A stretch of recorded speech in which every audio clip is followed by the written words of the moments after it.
আপনি আমেরিকা চলে যাবেন এটা আঙ্কেলকে বললেই তো হতো। শুধু শুধু আমায় বিয়ে করলেন কেন? বাবাকে বললে বাবা কখনো রাজি হতো না, তাই প্ল্যান করে ওই ছেলের নামে দুর্নাম ছড়িয়ে তোর সাথে বিয়েটা করে নিলাম। আমার সাথে আপনি এমনটা কেন করলেন? আমার জীবনটাই কেনই বা ধ্বংস করে দিলেন? তোর মতো চাকরের আবার কিসের জীবন? তোর জীবনের চাবিকাঠি এখন থেকে আমার হাতে। মানে? এই দেখ, এই সাদা কাগজে তোর সাইন করা আছে। এখন আমি আমার ইচ্ছে খুশি মতো তোর নামে কিছু লিখে দিব, তারপর তোকে ফাঁসিয়ে দিব। তো আমি যা বলবো সেটাই করবি। বেশি বাড়াবাড়ি করলে তোকে জেলে যেতে হবে।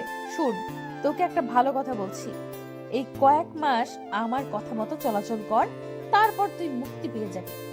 এখন গিয়ে ব্যালকনিতে ঘুমিয়ে পড়, চলে যা চুপচাপ। কিন্তু বাইরে তো অনেক ঠান্ডা। জেলে যাবি না ঠান্ডা খাবি? রাহুল একবার দিশার দিকে আর একবার কাগজের দিকে তাকিয়ে একটা বালিশ ও একটা কাঁথা নিয়ে ব্যালকনিতে চলে যায়। কি ভাবছেন? কেন আমি কোনো প্রতিবাদ না করে চলে এলাম কেন? বলছি শুনুন। পুলিশ, ডাক্তার, উকিল সবাইকে আমি বিশ্বাস করব, কিন্তু দিশা ম্যাডামকে বিশ্বাস করা যায় না। এই মেয়ে যা বলে তাই করে। সোজা কথায় বলতে গেলে বদমেজাজি মেয়ে। এই ঠান্ডায় ঘুম আসবে না। তার চেয়ে চলুন আমার অতীত থেকে আপনাদের নিয়ে ঘুরিয়ে আসি। অতীত। আজ 1 বছর পূর্ণ হলো রাহুল চৌধুরী বাড়ির কাজের। এই কজনের 1 বছরের বাড়ি কয়েকজনকে রাহুলের ভালো লেগেছে, আবার কয়েকজনকে ভালো লাগেনি। রাহুল খুব সকালে ঘুম থেকে উঠে কাজ করতে শুরু করে। রাহুল সবার জন্য নাস্তা রেডি করে টেবিলের উপর রেখে দিয়ে নিজের রুমে এসে ফ্রেশ হওয়ার জন্য বাথরুমে যাবে। তখনই রাহুলের কানে আসে চৌধুরী বাড়ির অহংকারী বদমেজাজি বড় মেয়ে দিশার। রাহুল বাথরুমে ঢুকে ফ্রেশ হয়ে এসে তাড়াতাড়ি করে দিশার রুমের সামনে যেয়ে পড়ল। ম্যাডাম, আসবো? আয়। রাহুল দিশার রুমে প্রবেশ করে একপাশে দাঁড়ায়। তখন দিশা ইশা করে রাহুলকে তার পাশে ডাকে। রাহুল দিশার সামনে যেতেই দিশা ঠাস ঠাস করে থাপ্পড় বসিয়ে দিয়ে বলা শুরু করলো। এই হারামির বাচ্চা, তোর না বলছি আমি ডাকলে তাড়াতাড়ি আমার সামনে চলে আসবি? আসলে ম্যাডাম আমি ঠাস ঠাস, আমার মুখের উপর কথা বলতে মানা করছি না তোকে? এই বাড়িতে এসেছিস কয়দিন হলো, এর মাঝে নিজের মন মতো চলাফেরা শুরু করেছিস? যা তাড়াতাড়ি আমার জুতোগুলো পলিশ করে নিয়ে আয়। হ্যাঁ যাচ্ছি। রাহুল গালে হাত দিয়ে দিশার রুম থেকে বের হয়ে যায় আর দিশা একটা ম্যাগাজিন নিয়ে পড়তে শুরু করে। কিছুক্ষণ পর রাহুল জুতোগুলো পালিশ করে নিয়ে আসে। রাহুল দিশার রুম থেকে বের হয়ে নিচে এসে অপেক্ষা করতে থাকে দিশার জন্য। কিছু সময় পর দিশা গাড়ির কাছে আসলে রাহুল দরজা খুলে দিল। দিশা গিয়ে গাড়িতে বসে আর রাহুল এসে গাড়ি চালানো শুরু করে। দিশাকে কলেজে নামিয়ে দিয়ে রাহুল বাসায় চলে আসলো। বাসায় এসে সকল কাজ করতে থাকে। রাহুল যখন কাজ করছিল তখন দিশার মা জাহানারা বেগম রাহুলের কাছে এসে বলতেন, রাহুল বাবা, এই লিস্টের বাজারগুলো নিয়ে আয়। রাতে দিশার বান্ধবীরা ডিনার করবে আমাদের এখানে। আচ্ছা আন্টি, নিয়ে আসছি আমি। শফিক ভাই এখন কেমন আছে? ভালোই, চাচার মেডিসিন চলছে। আচ্ছা বাবা, যা তাহলে তুই। রাহুল লিস্টগুলো নিয়ে বেরিয়ে পড়ে বাজারের উদ্দেশ্যে। রাহুল বাজার করে বাসায় ফিরে আসে। রাহুল যখন একটু রেস্ট নিতে যাবে তখনই রাহুলের ফোন বেজে ওঠে। রাহুল ফোন রিসিভ করে দেখতে পায় দিশা কল দিয়েছে। রাহুল তাড়াতাড়ি করে কল রিসিভ করে আর দিশা বলে, তাড়াতাড়ি করে কলেজে চলে আয়, আমার ক্লাস শেষ। আচ্ছা। রাহুল বাইরে এসে গাড়ি নিয়ে বের হয়ে যায় কলেজের উদ্দেশ্যে। কিছু সময় পর কলেজে এসে দেখতে পায় দিশা আর তার বান্ধবীরা দাঁড়িয়ে আছে। রাহুলকে আসতে দেখে দিশা তার বান্ধবীদের বিদায় দিয়ে গাড়ির কাছে চলে আসে। দিশা গাড়িতে বসলে রাহুল গাড়ি চালানো শুরু করে। একটা বড় রেস্টুরেন্টের সামনে দিশা রাহুলকে গাড়ি থামাতে বলল। রাহুল গাড়ি থামিয়ে গাড়ি থেকে নেমে পিছনের দরজা খুলে দিল। দিশা গাড়ি থেকে নেমে সামনে দাঁড়িয়ে থাকা একটা ছেলেকে জড়িয়ে ধরল। রাহুল একবার সেদিকে তাকায় আবার গাড়িতে চলে আসে আর দিশা ছেলেটার সাথে রেস্টুরেন্টের ভিতরে চলে যায়। রাহুল গাড়িতে বসে তার মোবাইলে গেমস খেলছিল। এইদিকে দিশা সাকিব বলছে, তা কেমন আছো জানেমান? ভালোই, তুমি? ভালো আছি। আচ্ছা দিশা, চলো আমরা বিয়ে করে ফেলি। আর ভালো লাগছে না সিঙ্গেল থাকতে। করব, তবে পড়াশোনা শেষ করে নেই তারপর। আর তোমারও তো পড়াশোনা বাকি রয়েছে। পড়াশোনা করে লাভ নেই, তার চেয়ে বিয়ে করে আমরা দুজনে আমেরিকা চলে যাব আর ওখানে সেটেলড হয়ে যাব। কি বলো? এত টাকা আসবে কোথা থেকে? হ্যাঁ, তুমি দিবে এখন। আমার ব্যবসা যখন কিছুটা বৃদ্ধি পাবে, তখন আমি আবার তোমার টাকা দিয়ে দিব। সত্যি বলতে কি জানো, আমার খুব খারাপ লাগছে তোমার থেকে টাকা নিতে, কিন্তু কি করব বলো? আমি নিরুপায় হয়ে গেছি। আচ্ছা, আমি বাবার সাথে কথা বলবো আমাদের বিয়ের ব্যাপারে। তুমি চিন্তা করো না। আর হ্যাঁ, তোমার টাকার ব্যবস্থা হয়ে যাবে, তুমি চিন্তা করো না। আচ্ছা, এখন আসি আমি, কালকে দেখা হচ্ছে। এখন এলে আবার এখনই চলে যাবে? মা কল দিয়েছিল আর বলল তাড়াতাড়ি বাসায় যাওয়ার জন্য। আসি আমি। দিশা কথাটা বলে চলে আসে সেখান থেকে গাড়িতে। দিশাকে আসতে দেখে রাহুল গাড়ি থেকে নেমে গাড়ির দরজা খুলে দিল। দিশা গিয়ে গাড়িতে গিয়ে বসলো আর রাহুল নিজের সিটে বসে চালানো শুরু করে। তখন রাহুল দিশাকে উদ্দেশ্য করে বলে, ম্যাডাম একটা কথা বলবো? হুম, বল কি বলবি? ম্যাডাম, সাকিব ভাইকে আমার সুবিধার মনে হচ্ছে না। মানে? ম্যাডাম, সাকিব ভাইয়ের মাঝে একটা গরমিল আছে। সাকিব ভাই সুবিধাজনক মানুষ না। ভাগ্য ভালো তুই গাড়ি চালাচ্ছিস, তা না হলে তোর অবস্থা আমি খারাপ করে দিতাম। ছোট লোকের বাচ্চা, তোর তো সাহস কম না। সাকিবের ব্যাপারে কথা বলিস? সাকিব কি তোর মতো ছোট লোক ফকির? জানিস সাকিবের কয়টা বাড়ি কয়টা গাড়ি আছে? আসলে ম্যাডাম, চুপ ছোট লোকের বাচ্চা, চুপ। আমার কোনো ব্যাপারে তুই কোনো কথা বলবি না, আর আমার কোনো কাজেও বেশি কথা বলবি না। আমি আর সাকিব খুব তাড়াতাড়ি বিয়ে করছি। ফারদার আমার আর সাকিবের বিষয়ে তুই কোনো কথা বলবি না। কিছুক্ষণ পর রাহুলরা বাসায় চলে আসে। রাহুল রুমে এসে ফ্রেশ হয়ে গিয়ে নিচে খাবার খেয়ে নিজের রুমে গিয়ে ঘুমিয়ে পড়ে। এবার চলুন আপনাদের গল্পের নায়ক রাহুল আর নায়িকা দিশার পরিচয় দিয়ে দিই। আমাদের গল্পের নায়ক রাহুল রাজ। রাহুলের বাবা মা গ্রামে থাকেন। আমাদের গল্পের নায়িকা দিশা চৌধুরী এমপি আরিফ চৌধুরী ও ডাক্তার জাহানারা বেগমের একমাত্র অহংকারী আর বদমেজাজি মেয়ে দিশা। দিশা এবার অনার্স 3য় বর্ষের শিক্ষার্থী। বাকিটুকু না হয় গল্পের সাথে থাকলেই জানতে পারবেন। রাহুল ঘুমিয়েছিল, তখনই সে বুঝতে পারে তার পুরো শরীর ভিজে আছে। তার শরীর থেকে বাজে গন্ধ আসছে। রাহুল উঠে সামনে তাকিয়ে দেখতে পায় দিশা দাঁড়িয়ে আছে রাগী চোখে। রাহুল পাশে তাকিয়ে দেখতে পায় তার বিছানায় ময়লা পানি দিয়ে ভিজে আছে। তখন রাহুল দিশাকে বলে, এভাবে ঘুম থেকে তোলার কোনো মানে হয় কি? এটা কি করলেন আপনি? আমি বাইরে যাব, 5 মিনিটের ভেতর নিচে আয়। বিছানা ভিজানোর দরকার ছিল কি? আর ময়লা পানি বা কেন দিলেন? তোর মতো ছোট লোকের কোনো প্রশ্নের উত্তর দিতে আমি বাধ্য নই। বেশি কথা না বলে নিচে আয়। রাহুল আর কোনো কথা বলল না।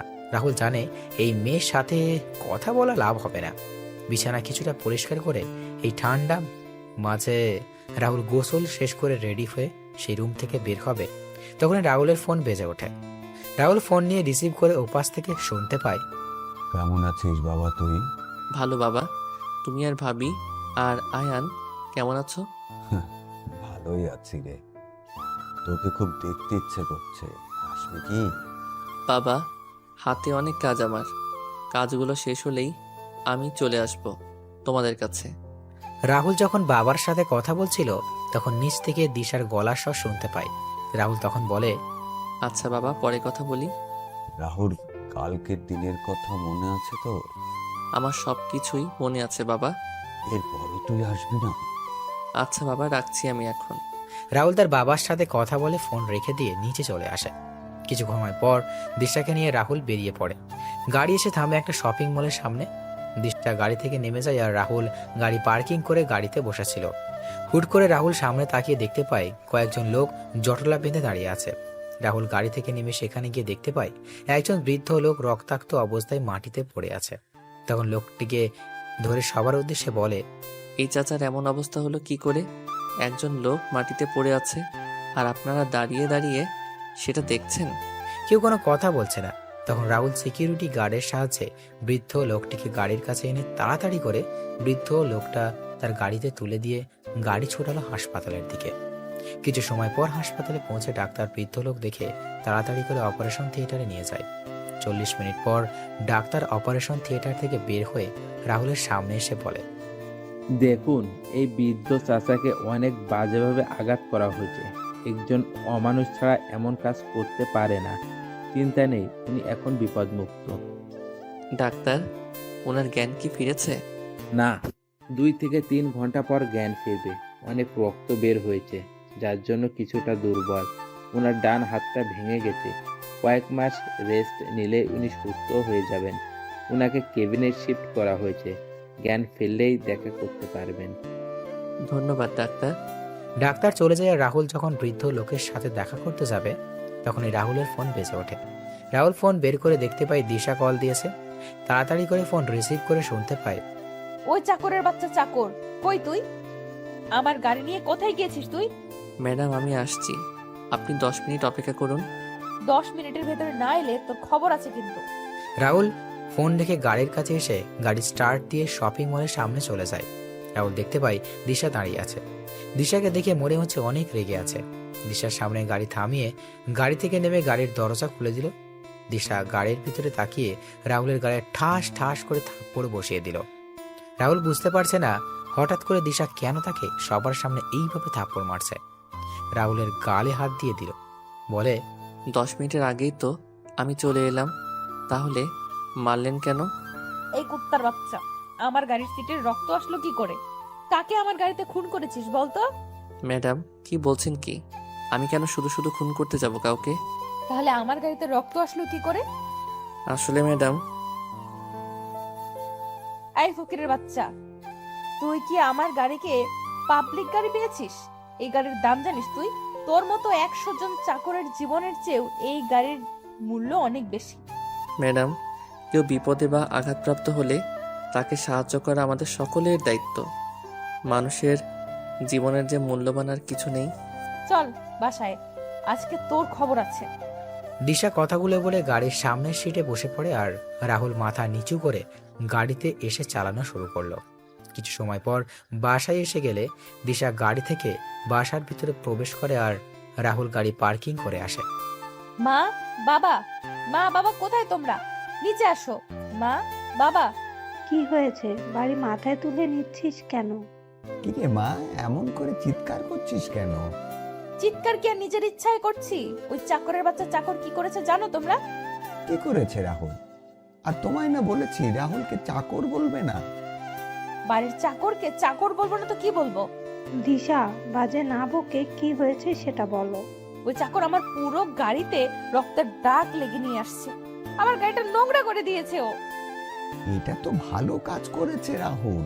আমি যদি রাহুলের জায়গায় থাকতাম তাহলে একই কাজ করতাম। কারণ মানুষ হলো সৃষ্টির সেরা জীব। মানুষের জীবনের মূল্যের চেয়ে আর কিছুর মূল্য এই পৃথিবীতে নেই। বাবা, তুমি বুঝতে পারছো না কেন বলো তো? ওই ফকিরের বাচ্চা আমার নতুন গাড়িটা নষ্ট করে দিয়েছে। আয় রাহুল, এইদিকে। হ্যাঁ আন্টি বলুন। আচ্ছা, এই বৃদ্ধ লোক এখন কেমন আছেন? যতটুকু জানি ওনার জ্ঞান ফিরেনি এখনো। ওনাকে খুব বাজেভাবে আঘাত করা হয়েছে। কি বা কারা এমন কাজ করেছে কিছু জানতে পারলি তুই? হ্যাঁ রাহুল। না আঙ্কেল, জানতে পারিনি। আন্টি আঙ্কেল আমি একটা ভুল করে ফেলেছি। আসলে আজকে আমি ম্যাডামের অনুমতি না নিয়ে ওই বৃদ্ধ চাচাকে ওনার গাড়ি করে হাসপাতালে নিয়ে যাই, আর তখন রক্তের দাগ লেগে যায় সিটে। তবে চিন্তা করবেন না, আমি গাড়ি ভালো করে পরিষ্কার করে দিব। আমি কি তোর মতো ফকির নাকি যে আমি ওই সিট ব্যবহার করব? বাবা, আমি ওই নিয়ে যাব না। এখন থেকে ওই গাড়ি তুমি নিবে আর তোমার গাড়ি আমি নিয়ে যাব। দিশা কথাগুলো বলে সেখান থেকে চলে যায় আর রাহুল চুপচাপ দাঁড়িয়েছিল। তখন আরিফ চৌধুরী রাহুলের সামনে এসে রাহুলের কাঁধে হাত দিয়ে বললেন, তুই চিন্তা করিস না বাবা, আমি আর তোর আন্টি তোর সাথে আছি। আর এই 1 বছরে তোকে চিনেছি। তুই এমন কোনো কাজ করবি না যে যে কাজের দ্বারা কোনো সমস্যা হয়। যা রাহুল, রুমে যা তোর। দিশার চালচলন কেমন জানি রসাতলে চলে যাচ্ছে। এভাবে চলতে থাকলে দিশা খারাপ হতে বেশি দিন সময় লাগবে না। মেয়েটা দিন দিন খারাপ হয়ে যাচ্ছে। মেয়েটাকে কি করে যে বুঝাই, এভাবে জীবন চলবে না। দিশার বিয়ে দিতে হবে খুব তাড়াতাড়ি। কি বলছো কি তুমি এসব? আমাদের আদরে আদরে দিশা বাদর হয়ে যাচ্ছে। এমন মেয়েদের ঠিক করার জন্য বিয়েই দিতে হবে। তোমার এই বজ্জাত মেয়েকে বিয়ে করবে কে? সেটা রাতে খাবার টেবিলেই না হয়। রাতের বেলা দিশা তার বান্ধবীদের সাথে রুমে বসে আড্ডা দিচ্ছিল আর রাহুলও জাহানারা বেগম রান্নাঘরে কাজ করছে। তখন দিশা নিচ থেকে বলে যায়, মা, আমাদের জন্য চিকেন ফ্রাই আর চিকেন ললিপপ আমার রুমে পাঠিয়ে দাও তো। আমি পারবো না, নিজে করে নিয়ে আয়। এই রাহুল ফকিন্নি, তুই তাড়াতাড়ি করে নিচে আয়, নিয়ে আয়। সময় 30 মিনিট মাত্র। ও কি মেশিন যে 30 মিনিটে হয়ে যাবে? এগুলো খেতে যত সহজ, সেগুলো তৈরি করতে অনেক কষ্ট। আচ্ছা, 1 ঘন্টা সময় দিলাম। আচ্ছা ম্যাডাম। দিশা চলে যায় রাহুলের চিকেন ফ্রিজ থেকে বের করে নিয়ে দিশার বলে যাওয়া চিকেন ফ্রাই আর ললিপপ তৈরি করতে লাগলো। 50 মিনিট পর রাহুল কিছু তৈরি করে দিশার রুমের দিকে পা বাড়ায়। দিশা রুমের সামনে এসে কড়া নাড়ে, তখন দিশা বলে ভিতরে আসার জন্য। রাহুল ভিতরে গিয়ে খাবার ট্রেগুলো টেবিলে রেখে যেই চলে আসবে, তখনই দিশা বলে ওঠে, এই খাবারগুলো কি তোর মা আর বাবা আমাদের হাতে দিয়ে যাবে? মা বাবা দিবে কেন, আমি দিয়ে দিচ্ছি ম্যাডাম।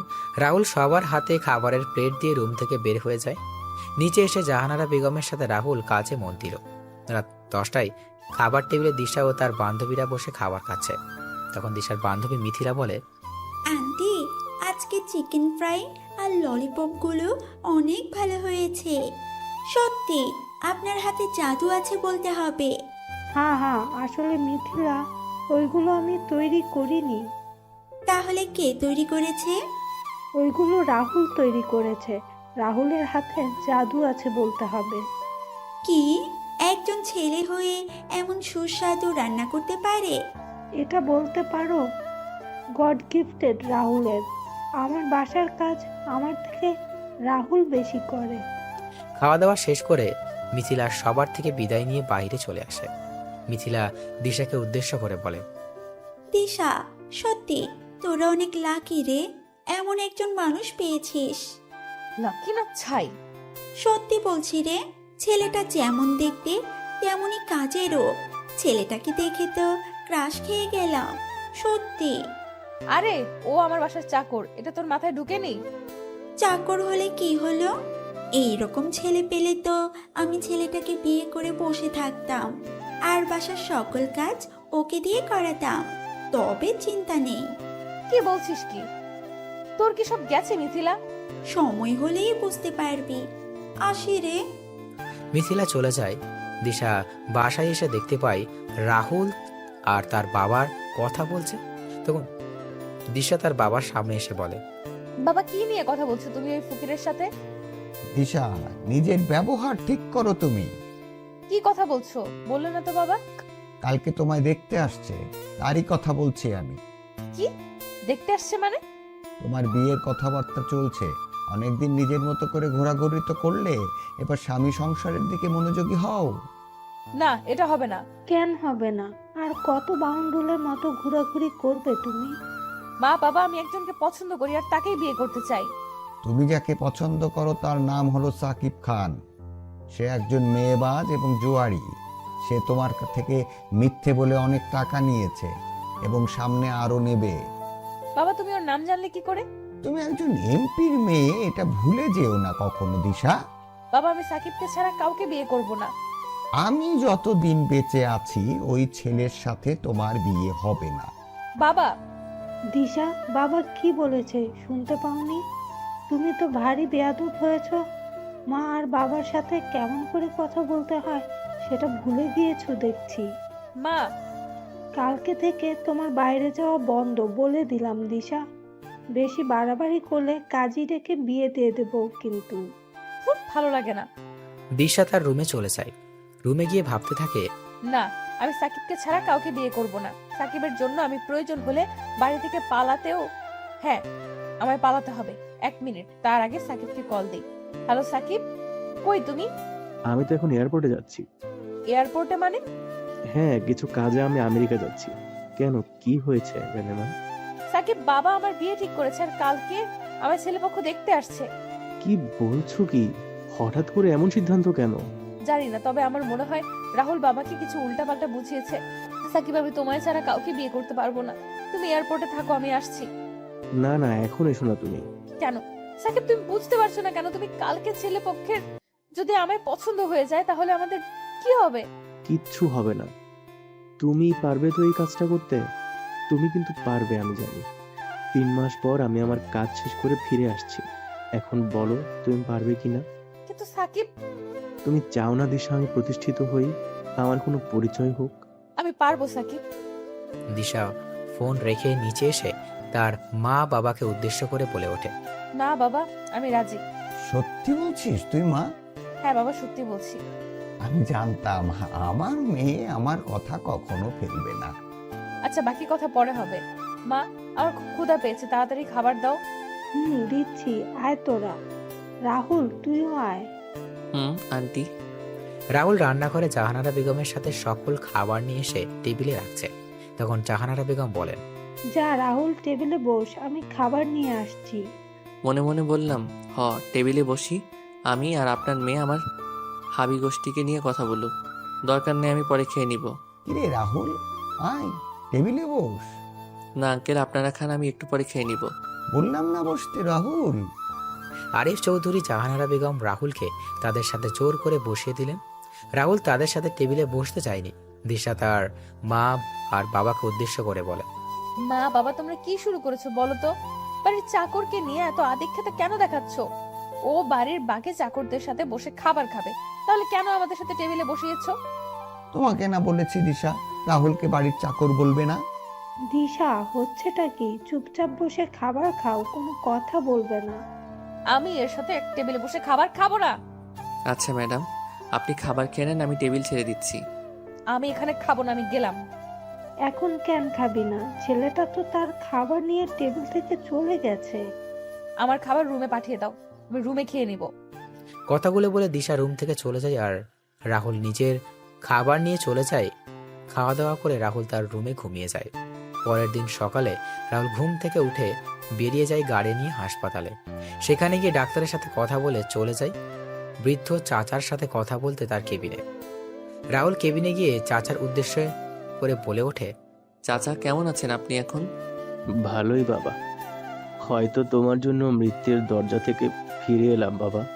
আচ্ছা চাচা, আপনার এই অবস্থা হলো কি করে? সে আবার পোড়া কপাল বাবা।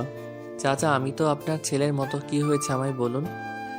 রাহুল কথা শুনে বৃদ্ধ লোকের চোখের কোণ ভিজে ওঠে। রাহুল চাচার চোখের জল মুছে দিয়ে চাচার দিকে তাকিয়ে তখন চাচা রাহুলকে বলেন, বাবারে, আমি একজন বীর মুক্তিযোদ্ধা। অনেক সংগ্রাম করে এই দেশকে শত্রুমুক্ত করেছিলাম, কিন্তু দেশের ভিতরে যে এত শত্রুর বংশধরেরা থেকে যাবে এটা কখনো ভাবিনি। মানে চাচা, কি হয়েছে বলুন তো। বাবা, সরকার থেকে আমায় একটা বাড়ি আর কিছু জমি দিয়েছিল। আমি বউ, ছেলের বউ নিয়ে আমার জীবন ভালোই চলছিল, কিন্তু আমার ভালো জীবনটা কালো জীবনে পরিণত হয়। একদিন কয়েকজন লোক এসে বলে আমার এই বাড়ি আর জমিগুলো তাদের নামে লিখে দিতে। আমি তাদের মানা করে দিই। এভাবে সপ্তাহের পর সপ্তাহ ওরা এসে আমাদেরকে বাড়ি ছেড়ে দেওয়ার জন্য বলতো, আর আমরা ওদের কারণেও অতিষ্ঠ হয়ে উঠি। আমার ছেলে সালাম ওদের বিরুদ্ধে থানায় মামলা করতে যায় এবং মামলা করে বাসায় চলে আসে। পরের দিন সকালে ওই লোকগুলো এসে আমাদের গ্রামের সমস্ত লোকের সামনে আমার ছেলে, আমার স্ত্রী আর আমার 5 মাসের অন্তঃসত্ত্বা স্ত্রীকে জোর করে বের করে দেয়। আমরা কোনো উপায় না পেয়ে থানায় চলে যাই। থানার বড় অফিসারকে সব কথা বলে যাতে, তবে উনি উল্টো আমাদেরকে বলে দেয় যে সেই লোকগুলোর কথা যাতে মেনে নিই। কিন্তু আমি আর আমার পরিবারের সবাই ছিল আমার সিদ্ধান্তের সাথে একমত। আমি ওদের কথা মেনে নিলে আমার পরিবার নিয়ে রাস্তায় বসতে হবে। আমি কোনো উপায় না পেয়ে আবার বাড়িতে ফিরে আসি। বাড়িতে আসতেই দেখতে পেলাম লোকগুলো বসে আছে সেখানে। আমি তাদের অনেক অনুরোধ করলাম, কিন্তু তারা শোনেনি। তারপর আমরা ওদের স্যারের সাথে কথা বলতে চাই, তখন ওরা আমাদের নিয়ে যায় ওদের স্যারের সামনে। আমি ওদের স্যারকে সবকিছু খুলে বলি, অনেক আশা নিয়েই কথাগুলো বলি, যেন উনি শুনলে আমাদের দয়া করবেন। কিন্তু ওই স্যার আমাদের অনেক খারাপ কথা বলেছে। এসব শুনে আমার ছেলে সালাম গিয়ে ওই স্যারের কলার টেনে ধরে রাগান্বিত কণ্ঠে কিছু কথা বলে। ওই কথাগুলো শুনে আমার ছেলেকে আমাদের চোখের সামনে গুলি করে হত্যা করে। সেদিন ওই আমার ছেলেকে হারিয়ে আমার পুরো পৃথিবী থমকে যায়। আমাদের এবং আমার ছেলের লাশ ওরা রাস্তায় এনে অনেক কিছু করার চেষ্টা করে। যখন কোনো উপায় পেলাম না, তখন একটা গাড়ি ঠিক করে ছেলের লাশ নিয়ে রওনা দিলাম গ্রামের দিকে। মাঝ রাস্তায় আমার ছেলের বউ অজ্ঞান হয়ে যায়, আর গাড়িতে কোনো পানি ছিল না। আমি পানি কেনার জন্য একটা দোকানে যাই। পানি নিয়ে যখন দোকান থেকে বের হই, তখন দেখতে পাই দুটো ট্রাক এসে ওই গাড়িতে ধাক্কা মেরে এবং গাড়িটা খাদে পড়ে আগুন ধরে যায়। একদিনে আমি আমার পরিবারকে হারিয়ে ফেলি, শুধু একজন মানুষের জন্য। কোনো উপায় না পেয়ে আমি ঢাকা চলে আসি শুধুমাত্র আমাদের প্রধানমন্ত্রীর কিছু কথা জিজ্ঞেস করার জন্য। আমি প্রধানমন্ত্রীর বাসভবন থেকে কিছুটা দূরে ভিক্ষা করি আর প্রধানমন্ত্রীর দেখা পাওয়ার জন্য অপেক্ষা করতে থাকি। আজকে এদিকে আসছিলাম, কিন্তু হঠাৎ করে কোনো কথা ছাড়াই কিছু লোক এসে আমায় মারতে শুরু করে। এখন সৃষ্টিকর্তাই আমার শেষ ভরসা। বৃদ্ধ লোক কথাগুলো বলে বোকা কান্না করতে লাগলে। রাহুল সব শুনে বৃদ্ধ লোককে কাঁধে হাত রেখে বৃদ্ধ লোকটিকে শান্ত করার চেষ্টা করে। আর রাহুলও সান্ত্বনা দেওয়া ছাড়া আর কিছুরও করার নেই। রাহুল যখন চলে আসবে তখন রাহুল আবার বৃদ্ধ লোকের কাছে গিয়ে বলে ওঠে, চাচা, ওই স্যারের নাম কি? ওই অমানুষটার নাম হলো শফিক খান, ওরফে টনি ভাই। কি, ওই মাফিয়া টনি ভাই? হ্যাঁ বাবা, এর জন্যই তো আমরা কোনো আইনি সহায়তা পাইনি। আচ্ছা চাচা, তাহলে আমি আসি। তাহলে তুমি এই 2 মাস হাসপাতালে থাকবে আর তোমার খরচ আমি বহন করব। আসি চাচা আমি। রাহুল কথাগুলো বলে চলে আসে। সেই থেকে রাহুল গাড়ি ড্রাইভ করছে আর বৃদ্ধ লোকের বলা কথাগুলো চিন্তা করছে। হঠাৎ করে গাড়ির সামনে মিথিলা চলে আসে আর রাহুল তাড়াতাড়ি করে ব্রেক করে। রাহুল কিছু বলতে যাবে তার আগেই মিথিলা রাহুলের কাছে এসে বলে, হাই, আমি মিথিলা। মানেটা কি? আপনি কি আপনার নাম বলার জন্য এভাবে গাড়ির সামনে চলে আসছেন? আমি আসি। আচ্ছা, আমি আসছি তাহলে। আরে কই যাও? আমায় নিয়ে যাও। কোথায় যাবেন আপনি? বাসায় যাব তোমার সাথে। আমি কি আপনারা চিনি যে আপনি আমার সাথে যাবেন? সে কি, কালকে তুমি আমায় দিশার রুমে দেখোনি? আমি দিশার বেস্ট ফ্রেন্ড মিথিলা। ও আচ্ছা, আসলে আমি তেমন মেয়েদের সাথে কথা বলি না। তা আপনি কোথায় যাবেন? তোমাদের বাসায়। আমাদের বাসায় কেন যাবেন? দিশা কল দিয়ে বলল যাওয়ার জন্য, তাই। আচ্ছা, তাহলে উঠুন গাড়িতে। মিথিলা গাড়িতে উঠে গেলে রাহুল গাড়ি চালানো শুরু করলো। গাড়ির ভিতর আর কেউ কোনো কথা বলেনি। সবকিছু রাহুল এসে বাসায় পৌঁছে যায়। রাহুল গাড়ি রেখে বাসায় চলে আসে। রাহুলকে আসতে দেখে আরিফ চৌধুরী রাহুলকে ডেকে বললেন, রাহুল, তুই বাজার থেকে এই লিস্টে লেখা জিনিসগুলো নিয়ে আয় বাবা, হ্যাঁ? আর ওই এইদিকে অনেক কাজ বাকি আছে কিন্তু। আচ্ছা, আমি নিয়ে আসছি আঙ্কেল। রাহুল লিস্ট নিয়ে বাজারে রওনা দিল। এইদিকে কেউ কাউকে কল দিয়ে বলছে, বস, শিকার পেয়ে গেছি এবং লক করে দিয়েছি, এখন কি করব? পিছনে আর বুঝতে পেরেছিস তো? হ্যাঁ বলে ফোন কেটে দিল। এদিকে রাহুল বাজারে এসে লিস্টের সকল জিনিসগুলো নিয়ে নিল।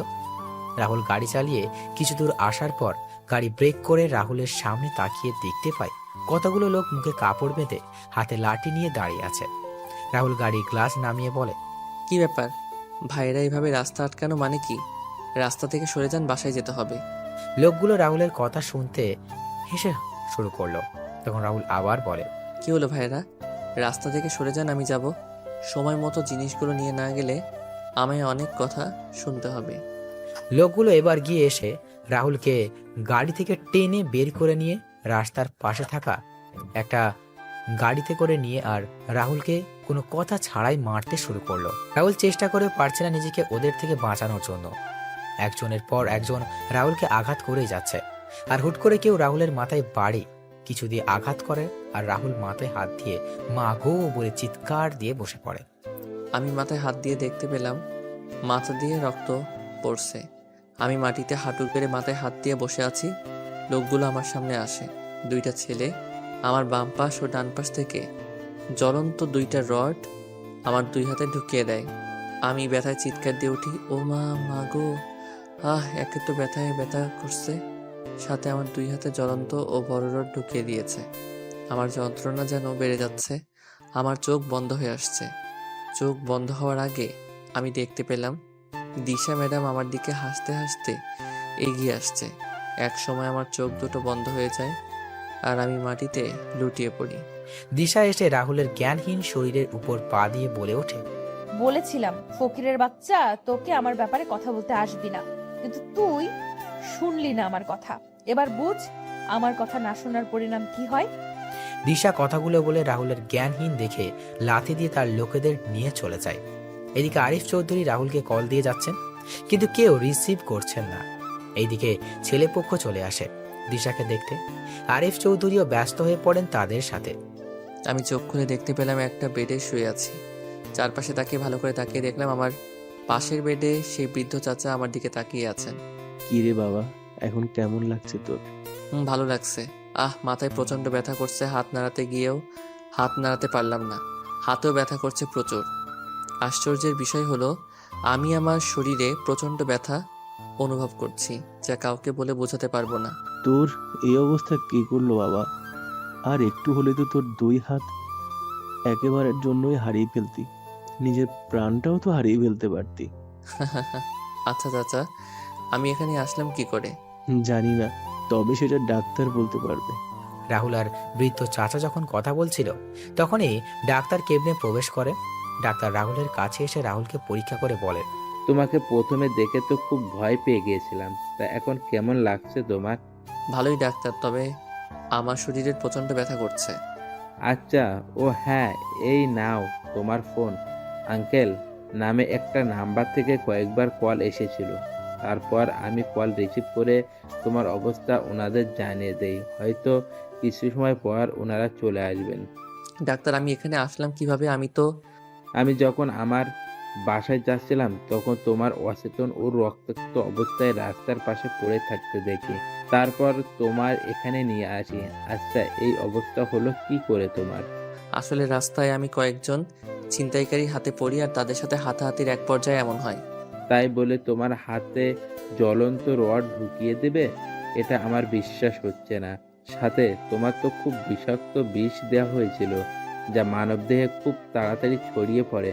তবে তোমার ভাগ্য ভালো যে তুমি এই যাত্রায় বেঁচে গিয়েছো। আচ্ছা, আমার ঠিক করে বলো তো কি হয়েছে তোমার সাথে? ডাক্তার, সত্যি তো বললাম, আপনাকে মিথ্যা বলে লাভ কি আমার? আপনি বলুন, কেউ কি ইচ্ছে করে নিজের এতটা ক্ষতি করবে? আর বিষের ব্যাপারটা তো আমার অজানা। কেবিনে তখন প্রবেশ করেন আরিফ চৌধুরী, জাহানারা বেগম, দিশা আর মিথিলা। আরিফ চৌধুরী ডাক্তারকে বলেন, ডাক্তার, এখন রাহুল কেমন আছে? স্যার, চিন্তার কোনো কারণ নেই। রাহুল এখন বিপদমুক্ত। তবে আর কিছুক্ষণ পর রাহুলের সাথে দেখা হলে রাহুলের হাত দুটো কেটে ফেলতে হতো। হয়তো রাহুল আমাদের মাঝ থেকে, বুঝতেই পারছেন তো। কি বলছেন কি ডাক্তার আপনি? হ্যাঁ ম্যাডাম, আমি ঠিক বলছি, কারণ ছেলেটার 2 হাতে কারা যেন জ্বলন্ত রড ঢুকিয়ে দিয়েছে। সাথে রাহুলকে কেউ অনেক বিষাক্ত বিষ দিয়ে মেরে ফেলতে চেয়েছিল। এই বিষ তো আমাদের বাংলাদেশ থেকে ব্যান্ড করা হয়েছে। তাহলে এটা আসলো কি করে? রাহুল, কারা ছিল? তুই কি তাদের দেখেছিস? শুধু বল আমায়, তুই দেখ আমি কি ব্যবস্থা ওদের করি। আমি একবার দিশা ম্যাডামের দিকে তাকালাম, দেখলাম ম্যাডাম কিছুটা ভয় পেয়ে আছে। ম্যাডাম একবার আর চোখে আমার দিকে আর একবার আঙ্কেলের দিকে তাকাচ্ছে। কি রে রাহুল, তোর আঙ্কেল তোকে কি জিজ্ঞাসা করছে বলবি তো? আসলে আঙ্কেল আন্টি ওদের মুখে কাপড় বাঁধা ছিল, আমি ঠিক করে দেখতে পাইনি। আচ্ছা আচ্ছা, আমি দেখছি। ডাক্তার, আপনি রাহুলকে কোথায় পেয়েছিলেন? আমি রাহুলকে ওই বাইপাস রাস্তার পাশে অজ্ঞান অবস্থায় পেয়েছিলাম। আঙ্কেল বাদ দাও না, যা হওয়ার সেটা হয়ে গেছে তো। তুই বুঝতে পারছিস না? আর একটু হলেই তো তোর কত বড় ক্ষতি হয়েছে তো। দিশা রাহুলের কথা শুনে বেশ অবাক হয়ে যায়। দিশা মনে মনে বলছে, আমরা তো রাহুলকে মেরে ওই বাড়িতে ফেলে রেখেছিলাম, তাহলে বিষ দিল কে রাহুলকে? আর কে করতে চাইছে এমনটা? তাহলে কি কেউ আমাকে ফাঁসানোর চেষ্টা করছে? কে করবে এমনটা? ছাই, যাই হোক, রাহুল মরলেই তো আমার লাভ। ডাক্তার আর আরিফ চৌধুরী বাইরে চলে যান। মিথিলা একবার রাহুলের দিকে আর একবার দিশার দিকে তাকিয়ে রাহুলের পাশে গিয়ে কানে কানে বলে, তা ছিনতাইকারী কি শুধু ছেলে ছিল, না সাথে মেয়েও ছিল? মানে? বলেছি যে ছিনতাইকারী কি শুধু ছেলে ছিল, না সাথে মেয়েও ছিল? মেয়ে হতে যাবে কেন? ছেলেই তো ছিল। ও আচ্ছা, আমি আরো ভাবলাম। কি ভাবলেন? কিছু না। দিশা কিছুক্ষণ চলে যায় বাসায়। রাহুল জাহানারা বেগমকে উদ্দেশ্য করে বলে, আন্টি, আজকে কি ছেলেপক্ষ এসেছিল ম্যাডামকে দেখতে? হ্যাঁ, এসেছিল। আর দিশাকে তাদের পছন্দ হয়েছে। 15 দিন পর দিশার বিয়ে ঠিক করা হয়েছে, কিন্তু এখন দেখছি বিয়ে পিছিয়ে দিতে হবে। কেন আন্টি, বিয়ে পিছিয়ে নেবেন কেন? তোর এই অবস্থা, তোর শরীর ঠিক হলেই দিশার বিয়ে হবে। তোর এই অবস্থায় বিয়ে হবে কি করে? তুই ছাড়া আমাদের সব দিক কে খেয়াল রাখবে বল? তোর আঙ্কেলের অবস্থা এখন বেশি ভালো না, সব দিক দেখাশোনা কে করবে? তুই রেস্ট নে, আমি আসছি, দেখি ডাক্তার কি বলে। জাহানারা বেগম কেবিন থেকে বের হয়ে যান। রাহুলও চোখ বন্ধ করে শুয়েছিল। তখনই মিথিলা রাহুলের পাশে বসে বলে, আচ্ছা, তুমি কেমন ছেলে মানুষ? হ্যাঁ, মানে তুমি নিজেকে বাঁচাতে পারলে না? একা মানুষ কয়েকজনের সাথে লড়াই করবো বলুন তো? হুম, সেটা ঠিক। আচ্ছা, তোমার পরিবারে কে কে আছেন? বাবা, ভাবি আর ছোট একটা ভাতিজা এখানে আছেন। তারা গ্রামে থাকেন। তোমার মা আর ভাই? বেঁচে নেই। সরি। আচ্ছা, তোমার গার্লফ্রেন্ড আছে? হাহাহা। হাসছো যে? আমার মতো একজন চাকরের আবার গার্লফ্রেন্ড আসবে কোথা থেকে? মানুষের জুতার বাড়ি লাঠির বাড়ি খেয়ে আমার দিন যাচ্ছে, আর দরকার নেই এমন কিছুর। তাই বলে কি, এখনের ডিজিটাল যুগে ছেলেদেরও গার্লফ্রেন্ড থাকে অনেক। আর তোমার? রাহুল আর মিথিলা কথা বলছিল, তখনই দিশা কেবিনে আসে আর বলে ওঠে, ওর মতো ফকিন্নির গার্লফ্রেন্ড আসবে কোথা থেকে? কোনো মেয়ে বা ওর দিকে তাকাবে? ফকিন্নি কোথাকার। মিথিলা চল তো। দিশা, ওর সাথে এমন করছিস কেন? দেখছিস ছেলেটার অবস্থা কেমন? তারপরও বলছিস তুই? এরকম চাকর মারা গেলে আমার কিছুই না। ও আচ্ছা ম্যাডাম, আমি আপনার কি এমন ক্ষতি করেছি যার জন্য আমার সাথে এমন করছেন? তুই বাবাকে আমার আর সাকিবের ব্যাপারে বলেছিস, আর বাবা আমার বিয়ে ঠিক করেছে। এর মাসুল তো তোকে ভোগ করতেই হবে। আমিও তো তোকে দিশা বলেছি, সাকিব ছেলেটা ভালো না। তারপরও তুই বুঝতে চাইছিস না? মিথিলা, তুইও দেখছি ওই ছোট লোকের সাথে তাল মেলাচ্ছিস। দিশা, একটা সময় আসবে রুহুলের প্রয়োজন তোর হবে, কিন্তু তখন তুই রুহুলকে খুঁজেও পাবি না। এমন কখনো হবে না। আর এমন কোনো পরিস্থিতি হলে আমি ওর কাছে যাব না। সবাই যখন কথা বলছিল তখন সবাই বাইরে শুনতে পায়। হঠাৎ করে বাইরে গোলাগুলির আওয়াজ শোনা যায়। মিথিলা আর দিশা জানালা দিয়ে দেখতে পায় কিছু লোক মিলে একজনকে রাস্তায় গুলি করছে। মিথিলা আর দিশা তাড়াতাড়ি করে জানালা লাগিয়ে দিল। আর রাহুল বলে, কি হলো? জানালা লাগিয়ে দিলেন কেন? বাইরে কারা যেন কাকে গুলি করে মেরে ফেলেছে। ও আচ্ছা। আজ 20 দিন পর রাহুল সুস্থ হয়েছে। কালকে দিশার বিয়ে। রাহুল বাড়িতে এসেই ক্যাটারিং এর লোকদের সাথে কাজে লেগে পড়েছে। জাহানারা বেগম আর আরিফ চৌধুরী রাহুল মানা করেছিলেন আজকে কাজ না করার জন্য, কিন্তু রাহুল কারো কথা শোনেনি।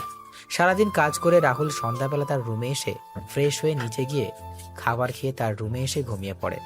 এদিকে দিশাকে সাজানোর জন্য পার্লার থেকে মেয়েরা আসে। রাতের বেলা সবাই মিলে দিশাকে হলুদ দিচ্ছে, আর মিথিলা রাহুলকে খুঁজে যাচ্ছে কিন্তু পাচ্ছে না। তখন মিথিলা গিয়ে জাহানারা বেগমকে জিজ্ঞেস করে, আন্টি, রুহুল কোথায়? আজকে দেখছি না যে। আজকে সারাদিন রাহুল ক্যাটারিং এর লোকের সাথে কাজ করেছে। সন্ধ্যাবেলা খাওয়া দাওয়া করে নিজের রুমে গিয়ে ঘুমিয়ে পড়েছে। কালকে তো রাহুলের অনেক কাজ, আমি বলেছিলাম থাকার জন্য, কিন্তু ছেলেটা বলল ওর ভালো লাগছে না। ও আচ্ছা। মিথিলা সেখান থেকে এসে রাহুলের রুমের সামনে চলে আসে। মিথিলা রাহুলের দরজায় এসে কড়া নাড়তে থাকে। কড়া নাড়ার শব্দে রাহুলের ঘুম ভেঙে যায়। রাহুল উঠে গিয়ে দরজা খুলে দিয়ে রাহুল ঠিকমতো চোখ খুলে রাখতে পারছিল না। রাহুল অনেক কষ্টে সামনে তাকিয়ে মিথিলাকে দেখে বলে, কি চাই আপনার? আগে গিয়ে ফ্রেশ হয়ে আসো, তারপর বলছি। এখন ঘুমাবো আমি। রাতে কি চুরি করতে যাবে যে এখন ঘুমাবে? এই আপনি আসুন এখন। আমি দরজা ঠেলে রুহুলের বিছানায় গিয়ে বসলাম। তারপর বললাম, তাহলে আমি বিছানায় বসে পড়লাম, তুমি ঘুমাও এখন। আর দেখুন, এখন ঘুম দেবী আমায় ডাকছে, আপনি জানতো? যাবে না? আমি সবাইকে চিৎকার দিয়ে বলবো তুমি আমায়। চোখে যা ঘুম ছিল মেয়েটার কথা শুনে আমার সকল ঘুম হাওয়া হয়ে গেল। কি চিৎকার দিবেন? চিৎকার দিয়ে কি বলবেন? কি বলবো সেটা তো তুমি বুঝতেই পারছো। রুহুলকে চোখ টিপ মেরে বললাম, আপনাকে আমার সুবিধার মনে হচ্ছে না, আপনি জানতো? Aunty, uncle. এই চুপ চুপ প্লিজ, আমি যাচ্ছি। কি মেয়ে রে বাবা, একেবারে নির্লজ্জ।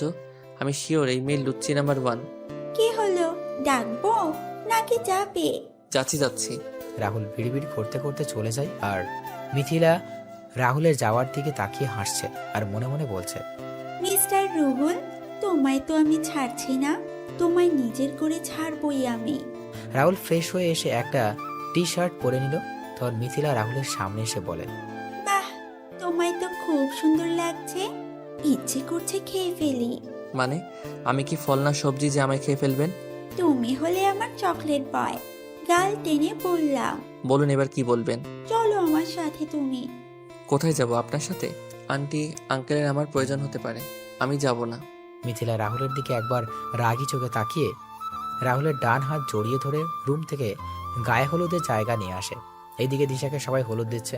তখন মিথিলা বলে ওঠে, এই সরো সরো তোমরা, আমি আর রুহুল দিশাকে হলুদ দিব। রুহুল চলো। রাহুল মিথিলার কথা শুনে থমকে যায়, আর বাকি সবাই হাতে তালি দিচ্ছে। দিশা রাহুলের দিকে রাগী চোখে তাকিয়ে আছে। মনে হচ্ছে রাহুলকে দিশা কাঁচা কাঁচা খেয়ে ফেলবে। জাহানারা বেগম এসে মিথিলার কথার সাথে সহমত পোষণ করে বলে ওঠেন, হ্যাঁ হ্যাঁ, মিথিলা আর রাহুল গিয়ে দিশাকে হলুদ দিয়ে আয়। আমরা সবাই তো দিয়েই দিছি, যা তোরা। না, আন্টি মিথিলা ম্যাডামকে হলুদ দিয়ে আসুক, আমি বরং এখানেই আছি। আপনি যান মিথিলা ম্যাডাম। বলছি না আমার সাথে যাওয়ার জন্য? তাহলে এত কথা বলছো কেন? চলো চলো। হ্যাঁ রাহুল, তুই যা। রাহুল সবার কথা শুনে বাধ্য হয়ে দিশার পাশে গিয়ে বসে। মিথিলা দিশাকে হলুদ দিয়ে দিল, আর রাহুলের দিকে হলুদের বাটি এগিয়ে দিল। রাহুল একবার দিশার দিকে আর একবার হলুদের বাটির দিকে তাকাচ্ছে। রাহুল বাটি থেকে একটু হলুদ নিয়ে কাঁপা কাঁপা হাতে দিশার গায়ে লাগিয়ে দিল, আর সুযোগ বুঝে মিথিলা রাহুলের গায়ে হলুদ লাগিয়ে দিল। রাহুল তাড়াতাড়ি করে সেখান থেকে এসে তার রুমে চলে যায়। পরদিন দুপুরবেলা রাহুল সবকিছু দেখাশোনা করছিল আর দিশাকে সাজানো হচ্ছিল। হঠাৎ করেই রাহুল বাসার ভিতর থেকে অনেক চেঁচামেচির আওয়াজ শুনতে পায়। রাহুল তাড়াতাড়ি করে বাসার ভিতরে এসে দেখতে পায় সবাই মাথা নিচু করে বসে আছে, আর আঙ্কেল কাউকে ফোনে হুমকি দিচ্ছে। রাহুল আন্টির দিকে তাকিয়ে দেখতে পায় আন্টিও কান্না করছে। রাহুল আন্টির কাছে গিয়ে বলে, আন্টি কি হয়েছে, তুমি কান্না করছো আর আঙ্কেল এইভাবে চিৎকার করছে? দিশার সাথে যে ছেলেটার বিয়ে ঠিক হয়েছে, সেই ছেলেটা নাকি আরেকটা বিয়েও আগে করেছিল। এখন কি হবে বুঝতে পারছি না। আমার মেয়েটার জীবনটা ধ্বংস হয়ে যাবে। আমার মেয়েটার গায়ে কলঙ্কের দাগ লেগে গেল বুঝি। রাহুল কি বলবে বুঝতে পারছে না। হঠাৎ করে আরিফ চৌধুরী কথা বলা অসহায় বুকে হাত দিয়ে বসে পড়লে। রাহুল তখন আরিফ চৌধুরীকে গিয়ে ধরে আর বললেন, আঙ্কেল তুমি এত হাইপার হচ্ছ কেন? ম্যাডামের জন্য আমার ছেলে দেখা হবে, আবার ম্যাডামের বিয়ে হবে। তুমি বরং রেস্ট নাও এখন। এই আপনারা সবাই এখন আসুন, আঙ্কেল আর আন্টিকে একটু একা থাকতে দিন। না, সবাই কোথাও যাবে না, সবাই এখানে থাকবে, আমি আসছি। কিন্তু আঙ্কেল। আরিফ চৌধুরী কোনো কথা না বলে তার ফোন নিয়ে বাসার বাইরে চলে যান। বাসার ভিতর নীরবতা বিরাজ করছে। 20 মিনিট পর আরিফ চৌধুরী বাসায় এসে বলেন, আজকেই আমার মেয়ের বিয়ে হবে, সবাই একটু অপেক্ষা করুন। কি বলছো কি তুমি? এত তাড়াতাড়ি তুমি ছেলে পেলে কোথায়? ছেলে তো আমাদের সামনেই আছে, রাহুল। রাহুল? হ্যাঁ, আমি আমার মেয়েকে রাহুলের সাথেই বিয়ে দেব। কি? না না, এটা হয় না আঙ্কেল, আমি পারবো না। আমায় ক্ষমা করে দিবেন, আমি আপনার কথাটা রাখতে পারবো না। কেন পারবি না তুই? দেখ রাহুল, তোকে তো আমরা আমাদের ছেলের মতোই দেখে আসছি, তাহলে তুই কেন পারবি না? আন্টিয়া। রাহুল কিছু বলার আগেই রাহুলের ফোন বেজে ওঠে। রাহুল ফোন বের করে দেখতে পায় তার বাবার ফোন। রাহুল ফোন রিসিভ করে বলে ওঠে, হ্যাঁ বাবা বলো। রাহুল, তুমি বিয়েটা করে নাও। আমার আর তোমার ভাবির মেয়ে পছন্দ হয়েছে, আর 1 সপ্তাহ পর তুমি বাড়ি ফিরে আসবে। কিন্তু বাবা। বললাম না আমি, আমার কথার যেন আর কোনো নড়চড় না হয়। আর তুমি আমাদের গ্রামের নতুন বাড়িতে চলে আসবে, আমরা সেখানেই আছি। রাহুলের বাবা কথাগুলো বলে ফোন রেখে দিলেন, আর রাহুল হ্যাবলার মতো তাকিয়ে দাঁড়িয়ে আছে। তোর আরিফ চৌধুরী রাহুলের কাছে এসে বলে, রাহুল বাবা, তুই পারিস এরকম বিপদ থেকে আমায় বাঁচাতে? প্রয়োজন হলে আমি তোর পায়েও ধরতে পারি, তবু বাবা তুই রাজি হয়ে যা। আঙ্কেল কি বলছো কি? কিন্তু ম্যাডাম। দিশা আমাদের কথার অবাধ্য হবে না, এখন তুই বল বাবা। কি আর করবো, নিজের অমতের বিরুদ্ধে মত দিতে হলো আমায়। আমি রাজি। তারপর রাহুলকে বরের বেশে সাজিয়ে এনে বিয়ে শুরু করা হয়। রাহুলের বিয়ের দিকে কোনো মনোযোগ ছিল না। রাহুল ভাবছে অন্য কিছু। ভালোভাবে বিয়ের সকল কাজ সম্পন্ন হয়। রাহুল মিথিলাকে আজকে কোথাও বিয়ের সময় দেখতে পায়নি।